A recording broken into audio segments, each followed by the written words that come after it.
Iya, jadi kami perlu jelaskan ya agar tidak terjadi kesalahpahaman gitu. Jadi kami pada prinsipnya mengapresiasi semua pihak yang berperan baik secara langsung maupun tidak langsung dalam penanganan perkara ini, termasuk yang mengungkap ke publik. Nah, cuman kami perlu tegaskan bahwa proses yang kami lakukan termasuk penggeledahan, penyitaan, dan pada saat kami mengamankan para pelaku yang rencananya akan dalam proses pertemuan itu untuk melakukan pengembalian dana hasil punglinya itu. Nah, ini yang perlu diketahui oleh masyarakat adalah bahwa pertama, dugaan kami proses pengembalian ini tidaklah serta-merta akan dikembalikan kepada seluruh lembaga yang penerima bantuan yang telah memberikan sejumlah uang. Karena ini kami duga seolah-olah diprioritaskan dan dikhususkan kepada lembaga-lembaga yang bersuara, atau secara tidak langsung bisa dibilang yang protes atau keberatan gitu. Sementara untuk yang lain ini belum ada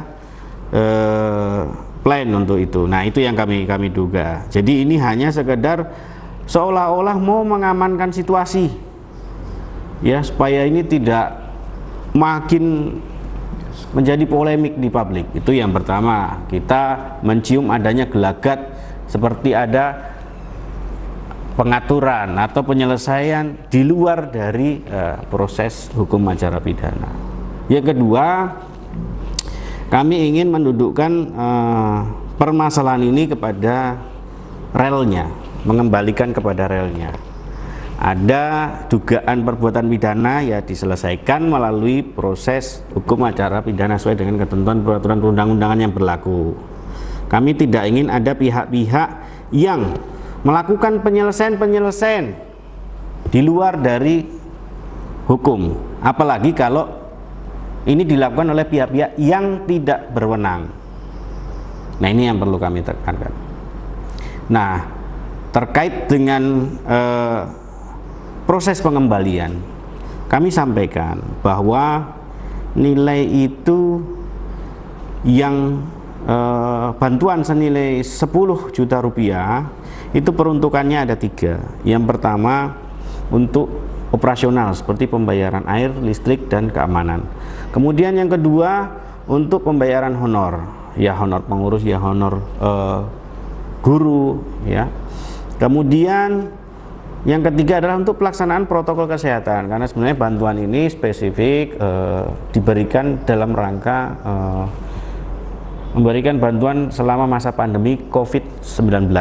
Nah, jadi nilai yang telah disisihkan ini telah distorkan pada waktu sebelumnya, sebelum kami lakukan penggeledahan ini yang ada sebagian nilai yang telah disalah peruntukan, yaitu diberikan kepada orang-orang yang tidak berhak atau diberikan secara melawan hukum.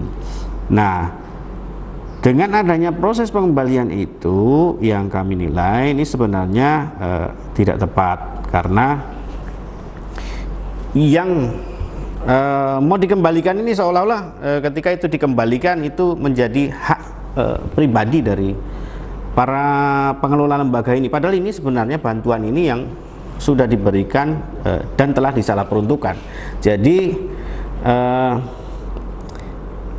ini uang adalah uang negara, bukan uang pribadi-pribadi dari penerima bantuan itu. Ya, ketika sudah disalahperuntukkan, sekarang inilah saatnya uang hasil pungli itu kita dudukkan di ranah hukum, agar nanti kita hadirkan sebagai barang bukti di persidangan, dan nanti sesuai dengan fakta persidangan nanti yang terungkap di persidangan, dan juga nanti biarlah pihak yang berwenang, ya dalam hal ini majelis hakim nanti yang akan menilai apakah uang ini akan kembali lagi untuk dikelola oleh penerima bantuan sebagai operasional atau dikembalikan kas negara karena telah disalah peruntukkan.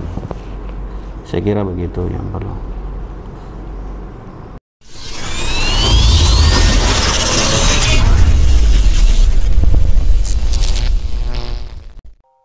Kira-kira Pak, berapa jumlah total ini Pak, gratifikasi yang dilakukan oleh tersangka ini?